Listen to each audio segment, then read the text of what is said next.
So Shane, tell me, when I say Game Awards, you say...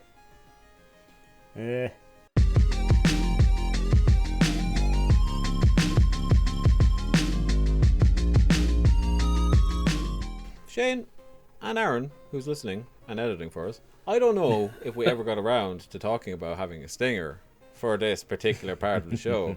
If we have one, drop it in here now. And if we don't, I'm just going to say it's the topic of the show. Right. So, now that that's out of the way, here we are. This is the meat and potatoes of the podcast. And as we said last week, we are transitioning into more of a topical podcast. And this week's topic is, are Game Awards necessary? Now, the reason we're talking about that is because this week the Game Awards nominees for 2021 have been released, and it got me thinking, we are so long in the tooth now of the Game Awards. We're a couple of years in. How do we feel about it at this point? Like, we've seen, it's had enough time to kind of show its true colours in some way, shape or form. And from the everyday gamer's perspective, which is what we bring here, how do we as a collective feel about it? Now, before we jump in, did anybody get a look at this year's Game Award nominees? Any strong feelings, positive or negative? Not particularly. I just have it up here on the thing. I was just, as you were chatting away there, I was just kind of flicking through, and like I see one or two of them, like Best Action Game, Returnal. Yeah, cool. That deserves to be in there for Best Action Game. So does Deathloop and whatnot.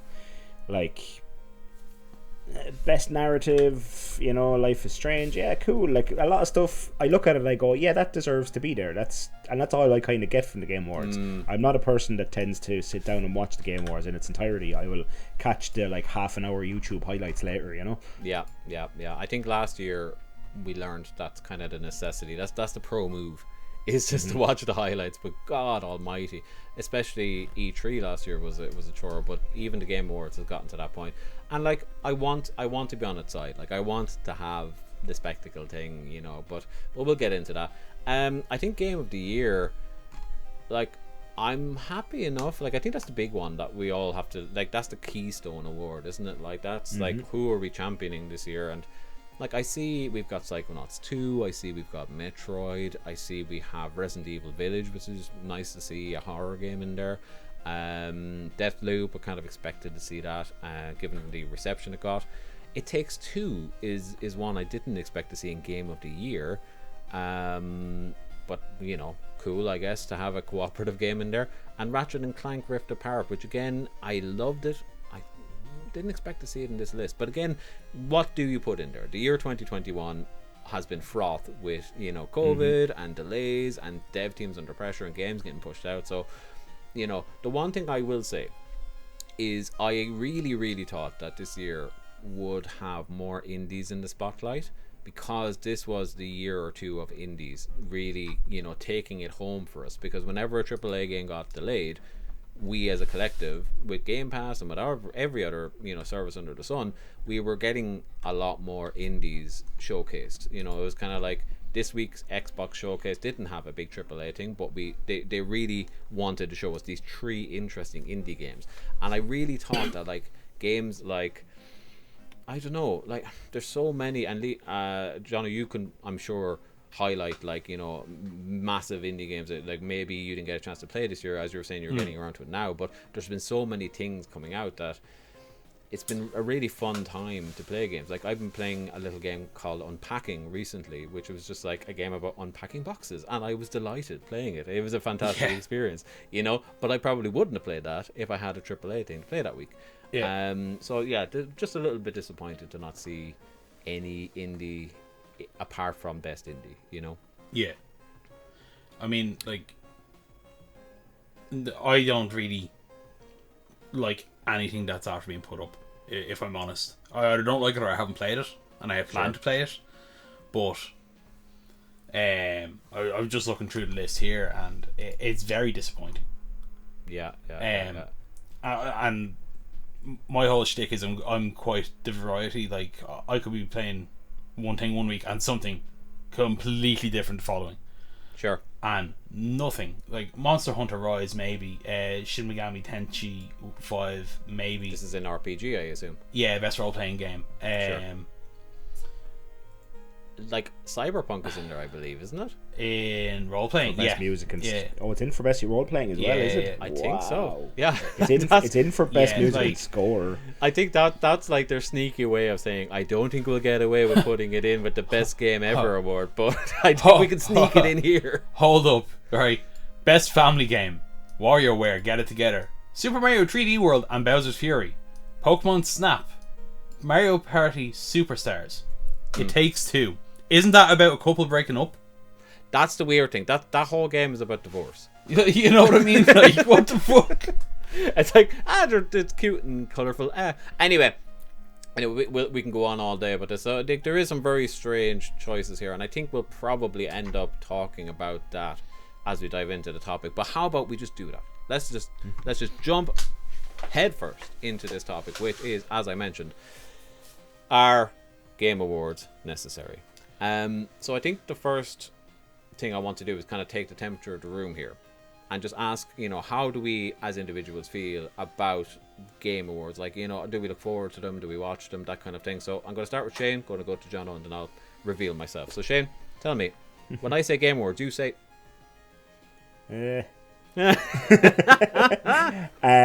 I thought, right, look, when Game Awards first came around and this sort of thing, I was like, this is cool. We are finally getting up there with the big boys. Like, the movies have Oscars, TV has the Golden Globes and stuff. We are finally being recognised as an entertainment and art medium that deserves praise and blah blah blah. I thought it was another stepping stone in video games are becoming more public and mainstream and less about the pasty guy in the basement, playing whatever. Yes. Yeah. And then as the years went on, the Game Awards has devolved into the same industry circle jerk that the Oscars are, that the Golden Globes are. It's just all the people from the industry that are getting awarded going, look at us. Look at how amazing we are. We made amazing things because we're amazing. You didn't do this, we did. Here's our award because we're so good. Yeah. And that's what it's devolved into, which is a bit sad, like, because I don't, as much as I like film and TV and stuff, I don't watch any of those awards either, because they're the same bloody thing, and the Game Awards wore thin with me with that kind of thing very fast. It was a great novelty at first, and now it's just, whatever, I'll catch the highlights, see what won Game of the Year, see what won in a couple of categories that I'm interested in, like Best RPG or something, and then I'm out the gap. It's like 10 minutes of my day once a year. Yeah. I agree with you. Like, I think it was a major step forward in terms of, video games as a medium in the sense of it being legitimized and being recognized. And yeah, I think it had a huge opportunity that I don't know whether they were successful with. But Johnno, what about you? When I say Game Awards, you say? No, not a chance. I think it's the biggest waste of money. Yes, okay, it's monumentous in the fact that it is destigmatizing a very lucrative business, but it's also taking away from the nerd aspect of it, and it's making it mainstream and popular. I do like the fact that I wasn't actually aware that this was in it, but I do like the fact that they include mobile games in it. Yeah. Because that was one of the biggest things when I was working in GameStop, was like, I had older people coming in and buying Facebook cards, and I was like, oh, what are you playing? I didn't actually realise we had these. They're like, oh, I'm playing Mafia Wars, or I'm playing Farmville, and I'm not arse waiting. And I was like, okay, fair enough.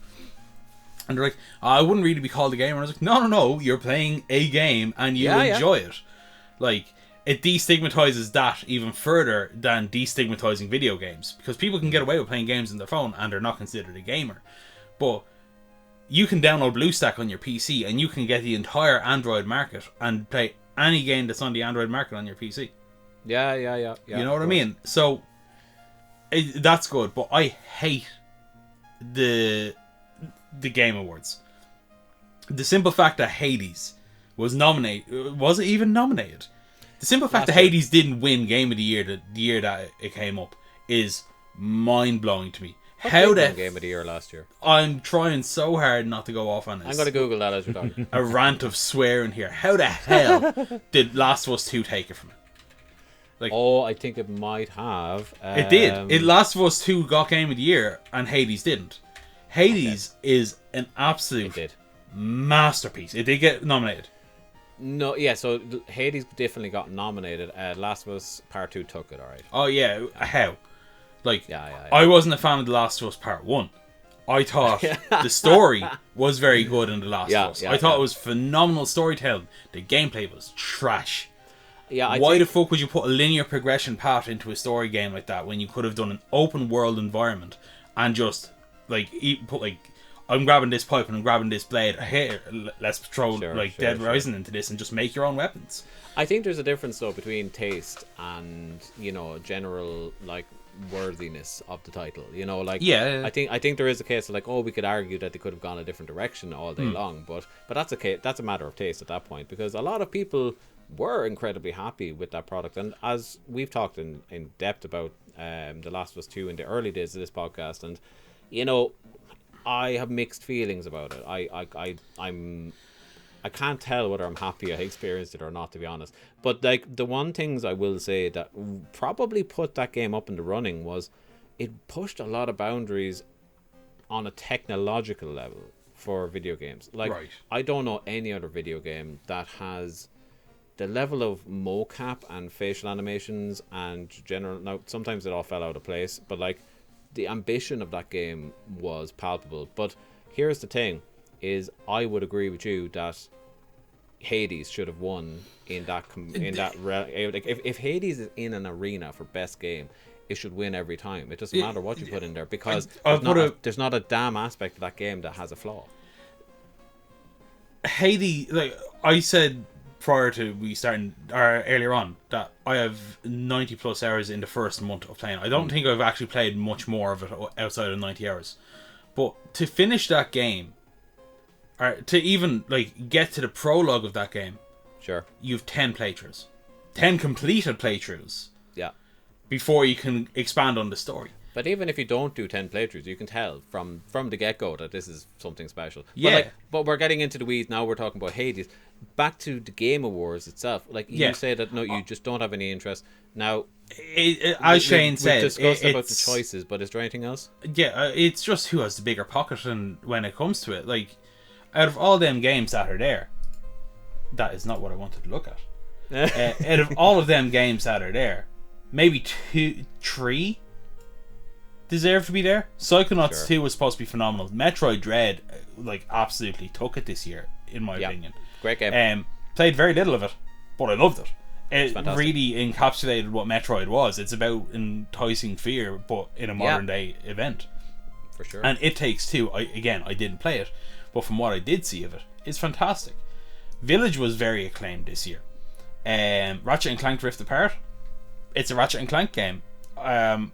What more can be really said except it was a PlayStation exclusive, and it feels like filler. It kind of feels like they just fill spaces. But like, I wonder how much of it is just it's just kind of, you know, money bagging, as we were kind of alluding to earlier. But I think, Johnno, is it safe to say, I'm going to kind of get back to you then when we're talking about choices, that your main gripe seems to be around selection? Like massively. Massively, because as I said, I'm catching up on everything. Because I wasn't working, I didn't have money to buy games, so I stopped looking at things that were coming out and what were out, and I focused on what I had. Because there was just no chance I was going to pick a AAA title when that was like 4 months of like anything that I could scrape together to put into a saving for an emergency kind of thing.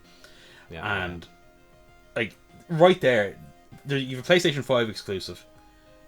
Psychonauts 2, that wouldn't be an indie at this stage, would it? Like the first one, that's a whole can of worms we can open up here now. But like, no, but you know what I mean. Like, Metroid Dread, Nintendo, It Takes Two, Deathloop. Like, if you look at best game direction and game of the year, and fuck it, best narrative, you have Deathloop in all 3, It Takes Two in all 3, Psychonauts 2 in all 3, and Ratchet and Clank is in 2 of them. Like, It's not a very spread out thing. You know what I mean? Like, and that's like I think you hit the nail on the head there. Like when you're talking about selections, like the biggest problem, and we're seeing it for sure this year, is that like there seems to be like this AAA crutch that like a game must hit a AAA standard for it to be concluded. And if you don't mind, I'm just going to share kind of my insight, because it ties into what you're saying. Far away. Is that in terms of the Game Awards, like I want to champion this. Like I want this industry, or at least I always did want this industry to be taken more seriously. And you know, I found it important to be able to talk about video games as art. I found, you know, we're kind of past that threshold now, thankfully. Yes. And I always found it important to talk about games in the same way as TV and movies, in that like not everything is on a pedestal and not everything should be put on a pedestal, but when something is worthy, we should acknowledge it, and we should, you know, have the vocabulary at hand to be able to distinguish why something is bad and why something is great, and not just say shotgun terms that are, you know, fueled from console wars or whatever. And I always thought that having something like this that brings us together as a community could be really beneficial. And I was really hoping, and I don't think it happened, but I was really hoping that the Game Awards would avoid that stigma, as Shane mentioned earlier, with the Emmys, with the Oscars and the Golden Globes and, you know, MTV Music Awards, whatever. It starts off very true. You know, it starts off as this great idea, and it's about the industry, and it's about celebrating the industry, and then shareholders get involved, and then everything starts costing $1 million, and then, you know, yada yada yada, and you get to this point where, you know, if you want that famous guest, you've got to jump through these hoops, and if you want this, you've got to do this, and after a while the vision gets lost, you know. And I mean, yes, you have a very flashy end product, but like, what did you really serve by it? And honestly, looking at these selections, and that's kind of where my point is ultimately, is, as I said earlier, I really thought that this was going to be the year that we're going to have a really wholesome, lovely Game Awards, because we didn't have as many AAA games for the, you know, industry to pull from, to put into every category. We had so many high quality indie games that I really thought this was going to be their year, and we're going to see a lot of smaller teams crying going up to get their awards. Just put Psychonauts, which is great, don't get me wrong, but like put that in every category, put Deathloop in every category, you know, like it's just disappointing. And I think it's a very strong sign of where the Game Awards is in terms of its legitimacy, let's say. Definitely. The Game Awards is what I would consider the mainstream, now the mainstream side of the gaming industry. And it is devolving into what the mainstream side of every entertainment industry is. Yeah. And it's all just a big elaborate show that, like you said, shareholders get involved. We're like, how can the Game Awards turn a profit this year? Because we turned a profit last year and then people invested, and now we need to turn a profit again, and etc. And how do we get the famous face to make people view? How do we put out there and put out promos and go, oh, we have, I don't know, whoever, I don't even know people, a Dr. Disrespect or something. I don't even know if they, you know, we have him presenting awards, or we have this person and we have that person, everybody tune in, spike the viewership, loads of ads, everything, blah blah blah. The only thing I can say about the selection that's there is, has the last year warranted anything outside of these? Yeah, like again, this is coming back to the thing of, I have just gotten, for lack of better phrasing, I have just got back into mainstream gaming because I've been going off of legacy titles for so long. Sure. Yeah, there has been, like, there's been, you know, when you're on the spot, you can never think, but there has been a slew of, as I mentioned, indie games. I'm sure if we went through the list, there'd be plenty of AAA games that we could make, or AA games even, that we could kind of fit into those categories, you know, and that wouldn't be any problem. But like, I think that, as I mentioned earlier, it really does seem like, unless you can, the fact that there is a term for best indie is so nebulous at this point, is that, like, you know, if Psychonauts 2 can be included, which comes from it started off as an indie game, and then they got bought by Microsoft, and then, like, it's like, what are they now? But like, the fact that they have best indie means that, does that mean indie can't be anywhere else? And this shows that exactly. they can't, you know. So it's disappointing. But anyway, and I think one last gripe I will throw here whilst we're putting our gripes out there is every year, and I bet you we're going to see it amped up to 10 this year. Every year we see, if you look at the nominees online, and I advise anyone that's listening to this that has an interest, please do. There's about 30 categories. There's a lot of awards. You generally see about 8 of them handed out throughout the entire show, and the rest is like video game announcements, which, you know, it's cool in a way, but like that, or music performances, or just Jeff Keighley talking shit to Hideo Kojima for some reason, you know. And it's like the big games, like the big AAA, you know, video games that didn't need any more circle jerking, get all the show. And then you don't see best game direction, or you don't see best, you know, audio score or whatever. They just flash it up on a screen for like 3 seconds to say, oh, and these 5 awards were given out as this, and we move on. And I mean, like that was pointless. Why even have it? It's a video game award. It's not an advertisement. Fuck off with your ads. Like, no, they hold no purpose in, like, next year coming out soon. Is for sure. Get rid of it. For sure. But like, you're talking about music though. But the argument is like, surely these awards should be used as a platform by which, you know, smaller games that deserve to be 100%, you know, put on a platform, have that opportunity. And like, people, like, if you're John Call of Duty FIFA sitting at home and you happen to watch this and you see, like, you know, like probably what's hailed as being the best indie game of this year probably didn't make the cut for this, Inscription is supposed to be a mind-bending indie game that's going to change how games are thought about. Like, everybody I've heard talking about it has these like phenomenal things to say about it, and like, he would never hear of that game, and this would be an opportunity for like an award to put it up there and have the guy that made it come up and share his story and inspire people. It's like, no, we're just going to hear about Deathloop, and that guy gets like a tiny credit. But even like Phasmophobia, it's not everybody's cup of tea, but oh my god, did that like explode. Like, people made their career this year, like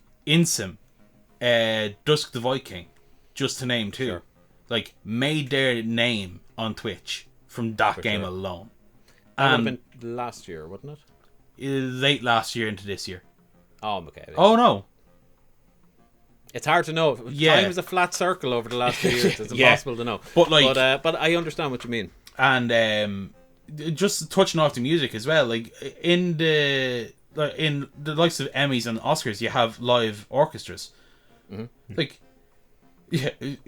even for a homegrown talent, we've got Emer Noon, one of the best conductors in video game music, full stop. Like, and why not just like ask Emer to fly over and conduct an orchestra, like intro, have her conduct a song, like Video Games Live would do it. Like, Video Games why Live. Do that when you can get churches to play again? You know, no. Even so, but Sony did that at one of their E3 Sony did do that. It was really cool. Like 2 or 3 years ago, they had a live orchestra, like right in front of the stage, and it was amazing. That was like phenomenal. That was one of the best E3 things I've seen in a long time. It makes no sense. Like, again, I'll touch back on my education.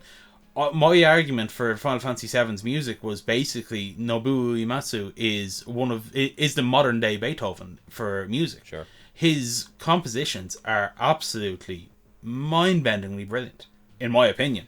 And he's not the only one.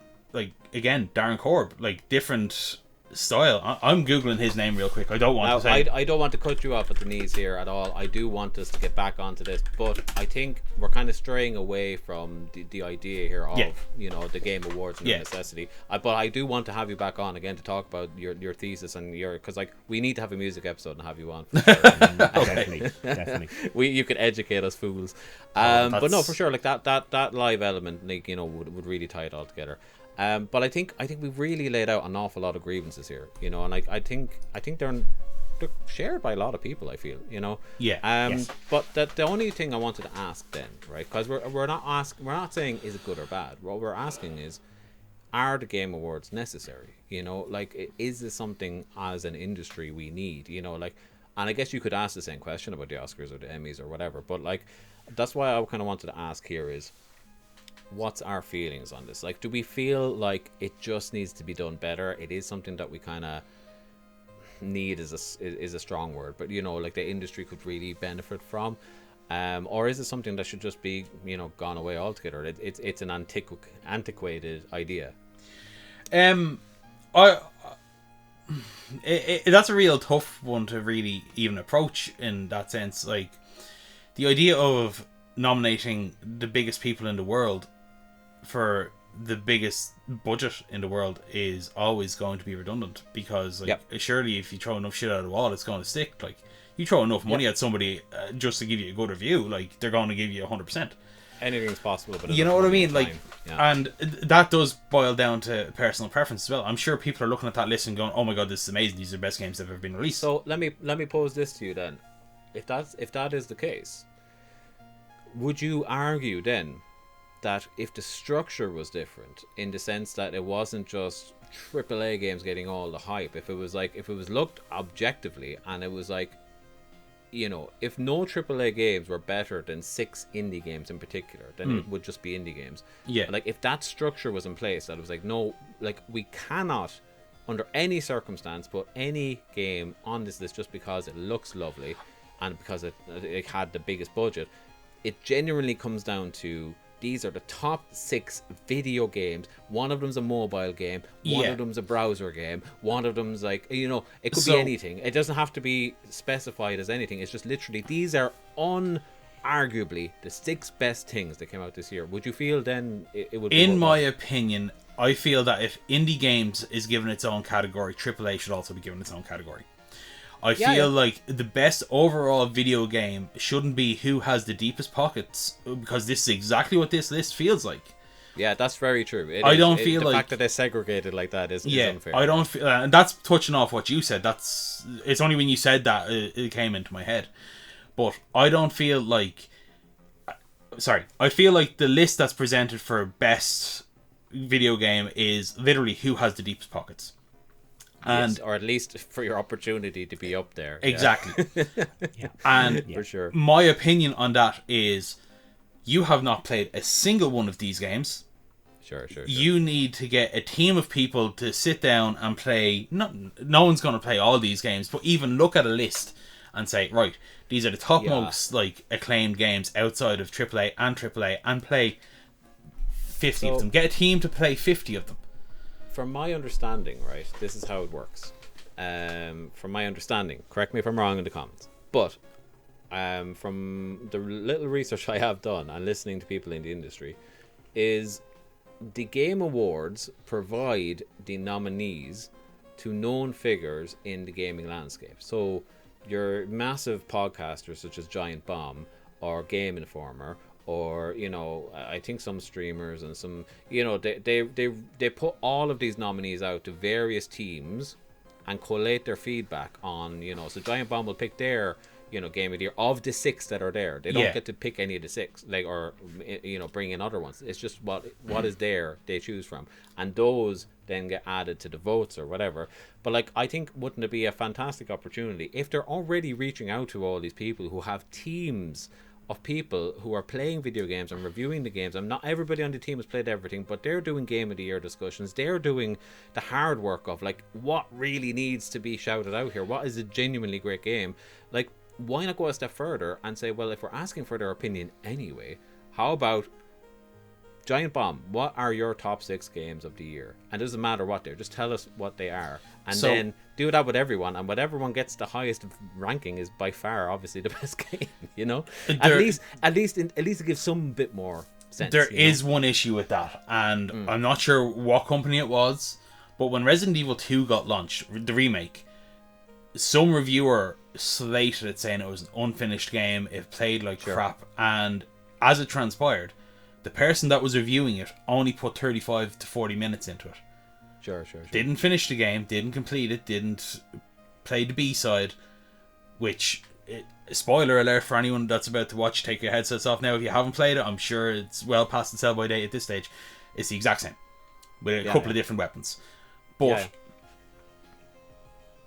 if like, this is a massive company that put this review out. If they can publish an article like that and people lap that up, like, oh well, yeah, but we're not going by Metacritic scores. We're no, not saying, but like, but you get what I'm. one bad review, but I know what you're saying. Like, there's still room for that there. Like, I think Like, in this sense, who watches The Watchmen is the question. Yeah, you know, like, yeah. who like, is there like a team of 100 monkeys out there with typewriters that are going to, like, you know, like, there's no perfect solution, I don't think, but like, but there should be more input into what the fucking six are. Yeah, you know what definitely, I mean? That's the big thing here, I think. Yeah. For sure. I'm Shane, going you? to show you my final 2 cents on the Game Awards. Yes. So, in its current state, it is unnecessary. Right now, it is a surface level circle jerk of pageantry that's just like, you know, it's like, and it's even at times it's like, it's almost like sports, you know, like, I don't know how, like, what sports you're into, but have you ever watched, like, the UFC and they're like, oh, now we go to the Octagon Cam brought to you by Bud Light, and it's the same. Now we go to Indie Game of the Year brought to you by fucking Cornflakes or whatever the hell is sponsoring the Game Awards. Gamers You know love what I mean? them Like, cornflakes. yeah, exactly. Get your gamer fuel cornflakes or whatever. But like, and that is what the problem with it is. And again, pigeonholing games into categories. Yeah. Doing it by genre and category is pointless. A mobile game is still a game. Mm-hmm. An indie game is still a game. Mm-hmm. God, you could nearly throw board games in there. They're still games. Yeah. Mm-hmm. I know, like, you know what I mean? It's still, like you've already covered, lads, a game of the year should be a game of the year regardless of the platform or genre it falls into. For sure. And the pigeonholing is the problem. Yeah. That is the main problem. Can I try my living best to put a point on this based on what we've all said, and correct me if I'm wrong, but I'm getting the impression that we don't collectively feel that it's an altogether bad idea, but the execution is incredibly wanting. And it does seem as if there's an awful lot of non-legitimate bias going on, you know, where, as Johnno, you had said there, if you've put enough money into your game, there's a good chance that it's going to be on this list. You know? You know, there's just too much of that going on. If we could just strip it all back, and if we could just have an awards show that didn't have to be billions spent on it, that was legitimately about each category, where all of the nominees were legitimately chosen by people in the know, regardless of platform, unless that's a specific platform award, and if you actually got to see every award and everybody getting their awards, rather than just like, here's the big AAA awards and then we're going to just very quickly show you credits of who got the others. Like, I think they could do an all work, but I think as a whole we've come to the conclusion that in its current state the video game awards aren't necessary. Am I correct in saying that? No, I'd agree 100%. Very, very much. Okay, very, with that very caveat, if they took our notes and went away and just brought it back to the core idea, I think there is something handed a lawsuit. If they championed video games, if all they need to do is champion video games and nothing more, we'd all be happy. But they don't. It's all about sponsors and money and advertising. Exactly. So video game awards, by our humble podcast sense, are not necessary, but we do feel that there is a place for them if they can just go back to the drawing board. Anyway, moving swiftly on. So, last week we asked the question around, are video games addictive? And we had a great discussion with Petso last week around that. And I just wanted to answer, or not even answer, read out a couple of community touch points on that. We, as always, we reach out into our community, whether it's in our Discord, which is in the link below, or our Facebook group, which is also in the link below, the Casual Game Community, where we asked them also the same question: are video games addictive? And we got a lot of responses, and I'm only going to read out two because we are running off time. So if I don't read your comment, please don't be offended. Do keep commenting. I'm sure I'll get around to you next week. Stephen Keeley gave us the response: games can be addictive like anything else which triggers pleasure in the brain, but it's not something that will happen to everyone. I feel like most I read that wrong. I feel like most things, such as gambling addictions, drinking, etc., there is either a pre-existing disposition to this sort of behavior, or the person might have personal issues that might be eased by being stuck in a game world. And that very true. Like, we touched on some of that as well. There's a lot of escapism. There's a lot of like dopamine things. It's all in there, yeah, for sure. But your mileage will vary, to Stephen's point. And lastly, Niall Dunn, friend of the show. Video games can absolutely be addictive. Some much more so than others. Anything that can cause a big dopamine release in the brain can be addictive. Plenty of times I have gotten completely immersed into a game and forgot to eat for most of the day, and then hunger hits like a truck and you glance at the clock and realize it's 3 a.m, especially in MMO games. Then there are plenty that are easy to pick up and put down. So it depends both on the game as well as the person playing. Yeah, it's very true. It's very true. But everybody has their own poison, you know, and video games are so vast that you're going to fall into one track or the other, and eventually you'll find that track that, oh crap, I've been playing House Simulator for House Flipper for like 12 hours now. Yeah. Yeah. Guilty. Yeah. I feel called out, Phil. Sure. Not going to lie. I mean, you and me too, brother. With that, let's jump into the community question of the week. So, if you don't mind, play that thing.